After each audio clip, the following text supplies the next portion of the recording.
बिस्मिल्लाहिर्रहमानिर्रहीम, अस्सलाम वालेकुम। मैं हूं ईसा नकवी और मेरे साथ मौजूद हैं Adeel Sarfaraz. Supreme court of Pakistan को कवर करते हैं। आपके इल्म में होगा कि सुप्रीम कोर्ट ऑफ पाकिस्तान से एक बड़ा फ़ैसला आया है, 43 सफ़ात पर मुश्तमिल ये फ़ैसला। इसने तमाम दलीलें, तमाम तावीलें और तमाम दावे उनको मुस्तरद कर दिया है। जो 4-3 की बहस थी उसको निमटा दिया है। आपके इल्म में होगा कि हुकूमत पाकिस्तान, PDM की हुकूमत, उसके रहनुमा एक के बाद एक तकारीर करते रहे, जलसों में ये बात की जाती रही, टॉक शोज़ में ये बात की जाती रही कि इंतखाबात हम क्यों करवाएं। सुप्रीम कोर्ट ऑफ पाकिस्तान का तो फ़ैसला बाइंडिंग नहीं है, उसका इतलाक़ नहीं होता, क्योंकि 4 जजेज़ ने इस मामले के अगेंस्ट फ़ैसला दिया है। पंजाब में इंतखाबात का मामला और खैबर पख्तूनख्वा में ये मामला उस वक्त सुप्रीम कोर्ट में मौजूद था। I think it will remain a question in history. ये जब पाकिस्तान की मौजूदा हालात में ख़ास तौर पर जो कुछ हुआ साल 2023 में इंतखाबात के मामले पर, इस पर बहस ज़ाहिर है कि आने वाले वक्त में होगी। बहुत ज़्यादा मज़ामीन लिखे जाएंगे, हो सकता है कि किताबें लिखी जाएँ इस हवाले से कि एग्जैक्टली व्हाट वेंट रॉन्ग। सबको मालूम है कि जो 9 मई का वाक़या है उसमें बड़ा अमल दखल है पंजाब में इंतखाबात ना होने का, और पंजाब में इंतखाबात ना करवाने के लिए जो हुकूमत कहती थी कि हमारे पास तो जनाब सुप्रीम कोर्ट का 4-3 जजेस का फ़ैसला, 4 की मेजॉरिटी का फ़ैसला मौजूद है कि नहीं होने चाहिए, ये मामला टेकअप नहीं हो सकता। तो अब जो फ़ैसला सुप्रीम कोर्ट से आया है इसने इस बहस को निपटा दिया है कि वो 4-3 वाली दलील भी गलत थी, वो तावील भी गलत थी, वो दावा भी गलत था जिसकी बुनियाद पर ये फ़ंड्स नहीं दे रहे थे इलेक्शन के लिए, वगैरह वगैरह। सवाल हमारे पास 2 हैं बुनियादी इस वक्त कि जो PDM की हुकूमत है उसके लिए ये 43 सफ़ात का फ़ैसला दर्द सर बन सकता है। क्या इस फ़ैसले की बुनियाद पर अब तौहीन अदालत की कार्रवाई होगी? जब सुप्रीम कोर्ट ऑफ पाकिस्तान ये कह रही है अपने फ़ैसले में कि ये 4-3 नहीं है, ये गलत बात है जो की गई है हुकूमत की तरफ से, तो ये इन इट सेल्फ एक तौहीन अदालत है। तो 204 आर्टिकल आइन का जो कि तौहीन अदालत का आर्टिकल है उसके तहत कार्रवाई होगी या नहीं, और ये कब तक हो सकती है? बजट पास होने के बाद क्या कोई सरप्राइज़ आ सकता है सुप्रीम कोर्ट से? इस पर बात करेंगे अदील सरफराज से। अदील, पहले तो ज़रा हमें क्विकली समराइज़ कर दें कि जो ऑर्डर आया है ये ऑर्डर क्या है? सर, आपको याद होगा 1 मार्च को सुप्रीम कोर्ट का एक फ़ैसला आया था। अगर मैं थोड़ा सा नाज़रीन के लिए डिटेल बता दूं, 22 फरवरी वो तारीख़ है जब एक 9 रुकनी लार्जर बेंच चीफ जस्टिस ने तश्कील दी और उसने पहली समाअत की इंतखाबात के मामले पर, जब अदालत ने अज़ खुद नोटिस लिया और 2 आइनी दरख्वास्तें 2 स्पीकर्स की जानिब से आई थीं। उसके ऊपर 2 रोज़ समाअत हुई, बेंच बदल गया और बेंच बदल कर 9 से 5 हो गया, नया बेंच बन गया। 5 रुकनी बेंच ने 2 रोज़ समाअत की। उसके बाद एक तफसीली फ़ैसला आया, 1 मार्च को वो फ़ैसला आया और उस फ़ैसले में बाकायदा तौर पर इंतखाबात का कहा गया। मगर उस 5 जजेस के फ़ैसले में 2 जजेस ने इख्तिलाफ़ किया था और 3 जजेस ने अक्सरियती राय से ये फ़ैसला दिया था कि इंतखाबात होंगे। वो 2 जजेस थे जस्टिस जमाल खान मंदोखेल और जस्टिस मंसूर अली शाह। अब ये जो फ़ैसला आया है ये उस रोज़ जो 3 जजेस ने अक्सरियती फ़ैसला दिया था उसकी डिटेल्ड रीज़निंग है, डिटेल्ड जजमेंट है। क्योंकि जो 2 अक़लियती जजेस थे जिन्होंने इख्तिलाफ़ किया था अक्सरियती फ़ैसले से, वो 2 अपना एक मुश्तरका तफसीली फ़ैसला भी जारी कर चुके हैं जिस पर सिर्फ उन 2 जजेस के दस्तखत हैं। अब इस फ़ैसले में अगर आएँ, इस फ़ैसले में अब इसमें एक सेकंड यहाँ पर रुक के ये बात समझना बहुत ज़रूरी है कि ये जो जब 2 जजेस जिनका इख्तलाफी नोट आया था, हुकूमत ने उसको उन 2 जजेस के साथ मिलाया जिनको एक्चुअली इस बेंच का हिस्सा नहीं बनाया गया था, लेकिन उनकी राय जो है वो इसके खिलाफ थी कि इलेक्शंस का मामला टेकअप होना चाहिए। वो दरअसल हुआ कुछ यूँ, और 2 जजेस जो हैं जस्टिस मुज़ाहिर अली अकबर नकवी और एक और जज जो हैं वो रिक्यूज़ नहीं किया था, लेकिन गालिबन वो छोड़ गए थे। अच्छा, इसमें हुआ कुछ यूँ था कि 2 जजेस ने 27 तारीख को, आपको याद होगा जब बेंच 5 रुकनी बेंच बना था तो ऑब्वियसली 4 जजेस एक्सक्लूड हो गए थे। अब उसके ऊपर एक अलग समाअत से पहले जो है वो उन्होंने जारी कर बिल्कुल दिया। उन 2 जजेस ने अपने नोट्स और जस्टिस उन 2 जजेस ने अपने नोट्स लिखे। अब वो नोट्स आए 27 तारीख को। ये जो जजमेंट आई थी या फैसला आया था 1 मार्च को आया था, जिसमें मज़ीद 2 जजेस ने इख्तिलाफ़ किया। अब फिर जब इन 2 जजेस ने इख्तिलाफ़ किया और इन्होंने अपने इख्तिलाफ़ के अंदर उन पहले वाले 2 जजेस का भी जो तज़किरा उनके नोट्स का तज़किरा किया जो कि 9 रुकनी बेंच का हिस्सा थे, उस 5 रुकनी बेंच का हिस्सा नहीं थे। यहाँ से कन्फ्यूजन पैदा हो गई, क्योंकि पहले 9 रुकनी बेंच था, 2 रोज़ समाअत हुई, वो 2 जजेज़ 2 रोज़ समाअत के बाद अगले बेंच में नहीं थे। जब अगला बेंच बना उस बेंच ने फैसला दिया, 3-2 से फैसला आया। अब जो 2 थे उन 3 में से उन्होंने पहले वाले 2 को अपने साथ मिलाया और ये तासुर दिया कि ये फैसला 4 और 3 का है। यहाँ से बहस शुरू हुई, हुकूमत ने इसको बुनियाद बना लिया। बहुत ज़्यादा कंफ्यूजन क्रिएट हो जाएगी, ये 4-3-3। अब वो उनको समझाते हैं, हम खुद कंफ्यूज ना हो जाए, आसान कर देते हैं। जो अटॉर्नी जनरल हैं उस वक्त, जो अटॉर्नी जनरल थे और वज़ीर कानून फौरी तौर पर सुप्रीम कोर्ट आए और उन्होंने एक प्रेस कॉन्फ्रेंस कर दी और कहा कि ये फैसला 4 और 3 का है। वहाँ से ये बहस शुरू हुई, जिसके बाद हम वहीं पे मौजूद थे, बिल्कुल याद होगा, पार्लियामान में ये मामला उठा और हर जगह पर हुकूमत ने इस मामले को उठाया कि ये फैसला दरअसल 4-3 का है। आज उसका जवाब आया है। अब अगर मुद्दे पर आए, जस्टिस जो मुनीब अख्तर साहब हैं उन्होंने इस फैसले को तहरीर किया और वो बड़ा खूबसूरत लिखते हैं। अगर जजमेंट्स की बात आए तो उन्होंने अपने इस फैसले के अंदर, मैं बाकी डिटेल्स बाद में बताता हूँ, जो 5 रुकनी बेंच है अव्वल तो उसकी डिटेल उन्होंने बताई, और जो मैंने आपको क्रोनोलॉजी बताई है 9 रुकनी बेंच और उसके बाद 5 रुकनी बेंच, वो ये बता रहे हैं ये 5 रुकनी बेंच कैसे बना था। ये बड़ा इंपॉर्टेंट है। उन्होंने कहा है कि जब 22 और 23 को पहली 2 समातें 9 रुकनी बेंच ने की, उसके बाद टी रूम के अंदर हम 9 जजेस की एक इंटरनल मीटिंग हुई। उस इंटरनल मीटिंग में एक इत्तेफाक हुआ और उस इत्तेफाक को एक फ़ैसले की सूरत में 27 तारीख को जारी किया गया, जिसमें यह बताया गया कि अब बेंच जो है रिकॉन्स्टिट्यूट कर दिया गया है और अब 5 जजेस का फैसला ये बेंच होगा। यहाँ पर ये फरमा रहे हैं कि ये जो बात की जा रही है 4 और 3, इसका जो तनासुब बताया जा रहा है ये गुमराह कुन है, क्योंकि कभी भी 7 रुकनी बेंच बना ही नहीं। बेंच सिर्फ 2 बनाए हैं इस केस के अंदर, इलेक्शन मैटर में सुप्रीम कोर्ट ने, चीफ जस्टिस ने। वो है एक 9 रुकनी बेंच और एक 5 रुकनी बेंच। 7 रुकनी बेंच का सवाल ही पैदा नहीं होता, उसकी कोई कानूनी या आईनी हैसियत ही नहीं है। कहीं पे कोई बेंच कंस्टिट्यूट होगा तो ही उसका फैसला होगा, और बड़ी उन्होंने इसके ऊपर रीजनिंग दी है। उसके बाद वो यहाँ पर ये कह रहे हैं कि जजेस की जानिब से पहले जो दी गई राय है उसको इस बेंच के फैसले के साथ कैसे मिलाया जा सकता है। यहाँ पर वो एक बात कर रहे हैं कि एक बेंच है, एक अलग बनने बेंच से पहले, केस सुनने से पहले अगर किसी ने कोई राय दी है तो एक और फोरम पे, फॉर एग्जांपल, उसको आपने इस जजमेंट या इस बेंच के फैसले के साथ कैसे मिला दिया। बिल्कुल। और फिर वो दूसरा एक और जो जस्टिस मंसूर अली शाह, जस्टिस अतर मिनल्ला ने अपने नोट्स के अंदर एक पॉइंट पेंच किया था, वो ये था कि ये जो 27 फरवरी को बेंच दोबारा तश्कील देने का मामला है ना, ये एक इंतज़ामी आर्डर की सूरत में आया। वो यहाँ पर ये कह रहे हैं कि ये इंतज़ामी आर्डर नहीं था, ये एक जुडिशल आर्डर था और ये 5 रुकनी बेंच का फैसला था। ये यहाँ पर उन्होंने, मुझे लगता है, काफ़ी हद तक तमाम सवालात के जवाब दिए। अब एक सवाल मैं और आप उठाते रहे हैं, याद होगा आपको, कि ये अदालत ने आखिरकार सुप्रीम कोर्ट ने इंटरवीन क्यों किया इस मामले के अंदर, आज खुद नोटिस क्यों लिया, उन दरख्वास्तों को एंटरटेन क्यों किया जबकि मामला ऑलरेडी हाई कोर्ट में पेंडिंग था। यहाँ पर वो जवाब दे रहे हैं, जस्टिस मुनीब अख्तर साहब कह रहे हैं कि हाई कोर्ट में कई हफ्तों के बावजूद कोई नतीजा नहीं निकल सका, और ये भी वाजह है कि जो भी फैसला आता है वो अपील की सूरत में बिल आखिर सुप्रीम कोर्ट ही पहुँचता है, और मामला वापस हाई कोर्ट को भेजने की बजाय अगर हम भेजते तो उसमें कई दिन और कई महीने तक लग जाते, और इन तमाम जो अमूर हैं उनको मद्देनज़र रखते हुए मामला 184(3) यानी मफाद आमा के दायरे इख्तियार में आता है। अब यहाँ पर वो ये जवाब दे रहे हैं, जो दीगर 4 जजेस हैं जो इख्तलाफ कर रहे हैं इस तमाम तर मामले में, तकनीकी वजूहात, वो तकनीकी वजह ये है, वो ये कह रहे हैं कि 184(3) के तहत सुप्रीम कोर्ट को ये मामला टेकअप नहीं करना चाहिए। यहाँ पर जस्टिस मुनीब अख्तर उसका जवाब दे रहे हैं, टू हिज अंडरस्टैंडिंग अल्टीमेटली इस मामले ने लाहौर हाई कोर्ट के बाद भी अपील की सूरत में सुप्रीम कोर्ट, इस पे मेरी राय भी थोड़ी सी मुख्तलिफ है।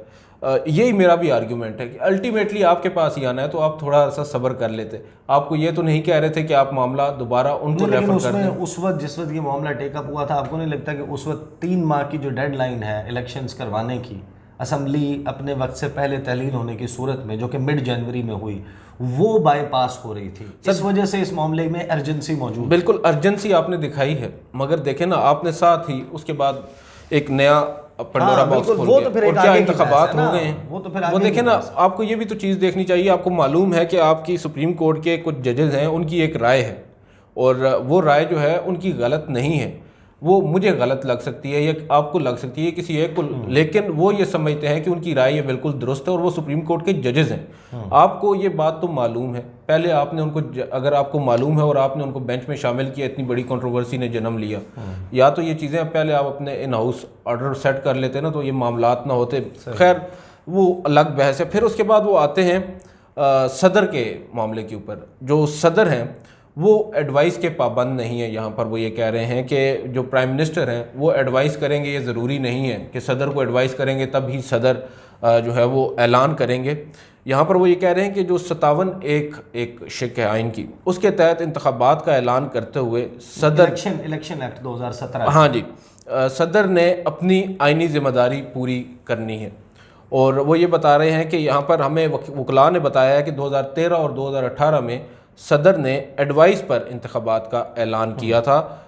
उसका बड़ा दिलचस्प उन्होंने जवाब दिया। उन्होंने कहा है कि अगर एडवाइस भेजी भी गई थी 2013 और 2018 के इंतखाबात से पहले तो वो मालूमात के ज़ुमरे में आती है, वो कोई बाइंडिंग नहीं है। सदर को सिर्फ एक मालूमात फ्राहम करने की आप उसमें ले सकते हैं, ये नहीं है कि सदर को एडवाइस आई है तब भी उन्होंने ऐलान किया है। उसके बाद आते हैं मेन जो इसका क्रक्स है, वो अब यहाँ पर ये लिख रहे हैं कि बर वक्त जो इंतखाबात का इनेकाद है वो पार्लिमानी जमहूरियत के लिए नागुज़ीर है, इंतहाई ज़रूरी है और कानून में खला होने को इंतखाबात की तारीख़ न देने की वजह नहीं बताया जा सकता। और तारीख़ देने के हवाले से आइन बिल्कुल वाज़ेह है। इंतखाबात की जो आम इंतखाबात हैं और हाई असम्बली और को अलग यूनिट की हैसियत हासिल है और कबल अज़ वक्त अगर असम्बली तहलील होती है उस सूरत में नए इंतखाबात के लिए आइन में मुकम्मल तरीक़ाकार दिया गया है। और आम इंतखाबात का मामला 184(3) में जो नहीं आने की बात की जा रही है साथी जजेस की जानिब से, उससे मैं इत्तफ़ाक़ नहीं करता। अब इस पूरे फ़ैसले को अगर आप देखें, अब ये जजमेंट आ गई, आप मुझे ये बताएं कि हुकूमत ने जो 14 मई है उसका फ़ैसला भी नहीं माना, 30 अप्रैल का फ़ैसला है वो भी नहीं माना, हुकूमत ने एक के बाद एक जो समझें कि अदालती हुक्मनामों से इनहराफ किया, उनको नहीं माना, उन पर अमल दरामद नहीं किया, जो कि तौहीन अदालत सरीहन ये काम किया गया। पैसे जारी नहीं किए गए, तकारीर में, करारदाद में, वफाकी काबीना में, उसके बाद की ख़बरों जो चलवाई गई, जो इलेक्शन कमीशन ऑफ पाकिस्तान से मामला आया, जो जब ऑर्डर दिया गया कि state bank of Pakistan, AGPR, election commission, वजारत ख़जाना, ये सब कुछ मिलकर पैसे जो हैं वो इंश्योर करें कि इलेक्शन कमीशन को मिल जाए इलेक्शन कंडक्ट करवाने के लिए। कायमा कमेटी बराए उमूर ख़जाना, वहाँ से जिस तरीके से मामला काबीना गया, काबीना ने पार्लियामेंट भेजा, पार्लियामेंट ने नॉकडाउन कर दिया, मनी बिल, वो सारी कहानी क्योंकि लोगों के इल्म में है। बट हुकूमत एक के बाद एक हुक्म अदूली करती गई अदालत की, और आज जब अदालत जो है वो तफसीली फ़ैसला और रीज़निंग जारी करती है अपने 1 मार्च के फ़ैसले की, और उसमें ये कहती है कि ये 4(3) तो एग्जिस्ट ही नहीं करता, और ये पहले भी वो ये बात कह चुके थे, जिस बात के ऊपर हम तो बड़े मुतमईन होकर इसके हवाले से रिपोर्टिंग करते रहे। तो अब जो ये तौहीन अदालत तो हो गई, इस फ़ैसले के आने के बाद आपको लगता है कि ये कोई दर्द सर बन सकता है, और इस फ़ैसले की बुनियाद पर अब जो सुप्रीम कोर्ट ऑफ पाकिस्तान के ख़िलाफ़ गुफ्तगू की गई, इस बेंच के ख़िलाफ़ गुफ्तगू की गई, 4(3) को बुनियाद बनाकर पार्लियामेंट में तलब करने की बातें की गई, क्या आर्टिकल 204 आइन का, तौहीन अदालत का, उसका इतलाक़ होगा? क्या कार्रवाई होगी?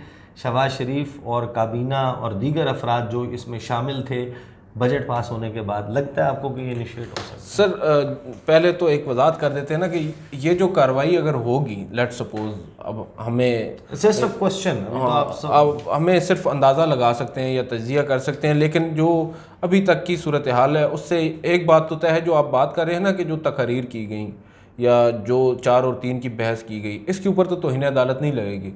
जो तौहीन अदालत है, अब एक हमारे पास हमने देखना है ग्राउंड रियलिटीज़। एक केस पेंडिंग है सुप्रीम कोर्ट में, आज उसके ऊपर समाअत होनी है तकरीबन 12:15 बजे। 3 रुकनी बेंच, यही जिसने आज फैसला जारी किया, इसी 3 रुकनी बेंच ने इलेक्शन कमीशन की इसी फैसले के खिलाफ नज़रसानी दरख्वास्त पर समाअत। इसका मतलब है वो निपटा दी जाएगी। अब हुआ ये है कि अदालत ने जब इस नज़रसानी दरख्वास्त को सबसे पहले टेकअप किया था, उस रोज़ ही चीफ जस्टिस ने वाज़ेह कर दिया था कि इनका तो लोकल स्टैंड आए नहीं है। बावजूद इसके उसको वक्त दिया गया, इलेक्शन कमीशन के वकील को सुना गया और अभी सुना जा रहा है। इस दौरान हुकूमत ने एक कानून साजी की है। अब एक ट्विस्ट आया ना इस पूरे सिनेरियो के अंदर, हुकूमत ने एक नजर सानी जो है वो लार्जर बेंच सुनेगा। अब जब हुकूमत की जानिब से अदालत को ये सरप्राइज़ मिला, अदालत ने उस रोज़ तो एक कदम पीछे उठाया और उनको गैर मुअय्यना मुद्दत तक के लिए मुलतवी भी कर दिया। फिर शायद उन्होंने सर जोड़े और देखा कि अब किस तरह इस मामले में आगे बढ़ा जा सकता है। उन्होंने फिर बड़ा स्मार्टली प्ले किया चीफ जस्टिस ने, और न सिर्फ इलेक्शन कमीशन के मैटर को बल्कि इस दौरान एक दिलचस्प बात ये हुई कि उस कानून साजी को 3 मुख्तलिफ दरख्वास्त गुजारों ने चैलेंज कर दिया। एक है रियाज हनीफ राही साहब जो आजकल मंजर आम से गायब हैं, लापता हुए हैं, और 2 और वकला हैं जो मेरे लिए अनजान हैं। 3 दरख्वास्तें आईं, चैलेंज हो गया। अदालत ने नज़रसानी दरख्वास्त को इलेक्शन कमीशन की और उन 3 दरख्वास्तों को उस कानून साजी के ख़िलाफ़ इकट्ठा समाअत के लिए मुकर्रर कर दिया एक ही वक्त में। जब मुकर्रर हुआ तो अदालत ने तमाम तर कार्रवाई जो है वो फोकस्ड रखी उस कानून साजी के हवाले से। बैरिस्टर अली ज़फ़र वहाँ पर मौजूद थे जो PTI को रिप्रेजेंट कर रहे थे इलेक्शन वाले मैटर के अंदर। वहाँ पर अदालत ने हुकूमत की जानिब से जो इस्तदा की गई थी लार्जर बेंच बनाने की, उसको नज़रअंदाज किया और एक बड़ा मुबहम किस्म का ऑर्डर वहाँ पर तहरीर करवाया, जो हमें भी उस वक्त इतना क्लैरिटी उसमें नहीं आई। हम इंतज़ार कर रहे थे कि उसके ऊपर एक ऑर्डर आएगा रिटर्न। वो रिटर्न ऑर्डर आया तो उसके अंदर चीफ जस्टिस ने लार्जर बेंच नहीं बनाया। उन्होंने नोटिस कर दिया उस कानून साजी के ऊपर, लार्जर बेंच नहीं बनाया। नज़रसानी दरख्वास्त पर जो बनाना चाहिए था उनको बकौल गवर्नमेंट के, क्योंकि अब कानून बन चुका है और ना ही कानून के ऊपर आपने अमल दरामद रोका है या अबूरी हुक्म उसके ख़िलाफ़ दिया है, तो असूली तौर पर सुप्रीम कोर्ट को लार्जर बेंच बनाना चाहिए था। मगर सुप्रीम कोर्ट ने नहीं बनाया। सुप्रीम कोर्ट ने क्या किया, सुप्रीम कोर्ट ने उस कानून साजी को भी उसी केस के साथ समाअत के लिए मुकर्रर कर दिया। आज उस नज़रसानी दरख्वास्त के साथ उस कानून साजी के खिलाफ दरख्वास्तें भी समाअत के लिए मुकर्रर होंगी, जैसे एक कवर दे दिया गया है कि 3 रुकनी बेंच सुन सकता है। अब साथ ही उस ऑर्डर के अंदर एक बड़ी दिलचस्प बात लिख दी है। उसने कहा कि अहम आइनी नुक्ता है और तमाम वकला मुत्तफ़िक हैं कि इस मामले को जल्द अज जल्द डिसाइड किया जाए, लिहाजा हम लोग एक्सपीडियशली इस मामले को पहले डिसाइड करेंगे, यानी रिव्यू पिटीशन को पहले डिसाइड किया जाएगा। मगर साथ साथ वो केस भी पेंडिंग होगा। इस वजह से अभी बज़ाहिर सुप्रीम कोर्ट को लगता ये है कि उनके ऊपर बाइंडिंग नहीं है। जब तक ये मामला ज़ेरे समाअत है कानून साजी का, तो लार्जर बेंच नहीं बनेगा और इसके ऊपर अदालत मामले को डिसाइड करेगी। नज़र ये आ रहा है कि चीफ जस्टिस ऑफ पाकिस्तान अब इस केस को क्लोज़ करने जा रहे हैं। एक बात उन्होंने की थी, आपको याद होगा कि जजमेंट जब तक फाइनलाइज नहीं हो जाती। फैलिटीज़ होटल लाहौर में जब वो गुफ्तगू कर रहे थे और उसके बाद फिर गालिबन 2 दिन के बाद समाअत के दौरान समाअत थी, तो उन्होंने ये कहा था कि ये जब तक कंक्लूड नहीं होता ना, जब तक इसका रिव्यू फाइनल नहीं हो जाता, उस कोई भी फैसला फाइनल उस वक्त होता है जब रिव्यू और अपील डिसाइड हो जाए। अब ये रिव्यू डिसाइड होगा और जब वो रिव्यू डिसाइड हो जाएगा यानी जजमेंट फाइनल हो जाएगी। और मुझे ये बताया गया कुछ लोगों की जानिब से जो बड़े वेल इन्फॉर्म्ड हैं कि चीफ जस्टिस इसी रिव्यू के अंदर अपना एक ऑर्डर भी देंगे, और जिसका इशारा आप अभी दे रहे थे, थोड़ी देर पहले हवाला दे रहे थे, किस आइन के आर्टिकल का आप हवाला दे रहे थे जिसके खिलाफ, मुझे नहीं पता सर वो क्या होता है 204, लेकिन हो सकता है सुप्रीम कोर्ट की जानिब से इस तरह का कोई ऑर्डर आ जाए। बेशक एक बात यह भी है कि उसके ऊपर अमल दरामद ना हो। जिस तरह 4 और 3 की बहस शुरू हुई है, उसमें भी एक नई बहस शुरू हो सकती है, हुकूमत उसको मानने से इनकार कर दे। लेकिन बज़ाहिर नज़र ये आ रहा है जो चीफ जस्टिस की टोन है और जो लार्जर बेंच ना बनाना है, मैं तो डॉट्स ही कनेक्ट कर सकता हूँ। मुझे ये लग रहा है कि चीफ जस्टिस इसमें एक ऑर्डर देने जा रहे हैं और वो ऑर्डर गवर्नमेंट के लिए काफ़ी हर्टिंग साबित हो सकता है। देखते हैं ये मामला कैसे अनफोल्ड होता है। ये बात तय है कि कुछ फैसले जो हैं वो जजेस करते हैं और फिर कुछ फ़ैसले तारीख़ करती है। जो पंजाब में खैबर पख्तूनख्वा में इलेक्शंस का मामला है, जिस तरीके से उसको इल्तवा का शिकार किया गया, समरी के साथ पिंग पोंग खेला गया, गवर्नर ने दस्तखत करने से इनकार कर दिया एक तरफ, दूसरी तरफ कर दिए, तहलील हो गई, एक 48 घंटे की मुद्दत पूरी होने के बाद तहलील हुई, फिर इलेक्शंस करवाने के लिए राज़ी नहीं थे। इस तमाम वक्त के दौरान जो पंजाब पाकिस्तान का आबादी के लिहाज से सबसे बड़ा सूबा है और खैबर पख्तूनख्वा अगेन एक साइजेबल जो है वो पाकिस्तान का फेडरेटिंग यूनिट है, इसके अवाम को अपने नुमाइंदे का इंतखाब करने के हक़ से महरूम रखा गया। वो हक़ जो आइन में दर्ज है। अब उसके लिए आप कोई भी तकनीकी नुक्ता निकाल लें, लेकिन वो कहते हैं कि justice delayed is justice denied, कि अगर आप इंसाफ की फरहमी में ताख़ीर करेंगे तो ये भी एक बहुत बड़ी बेइंसाफ़ी है। वो बेइंसाफ़ी तो हो चुकी है, अब उसका कसूरवार कौन है ये तारीख़ में इसका तय होगा मामला। और अब chief justice of Pakistan justice Umar Ata Bandial supreme court के वक़ार को बहाल करवा पाएंगे? इस सारे मामले में कोई ऐसा फ़ैसला आएगा? लेट्स सी कि ये कैसे अनफोल्ड होता है, इस पर नज़र रखेंगे। मुझे और अदील सरफराज को इजाज़त दीजिए। अल्लाह हाफ़िज़।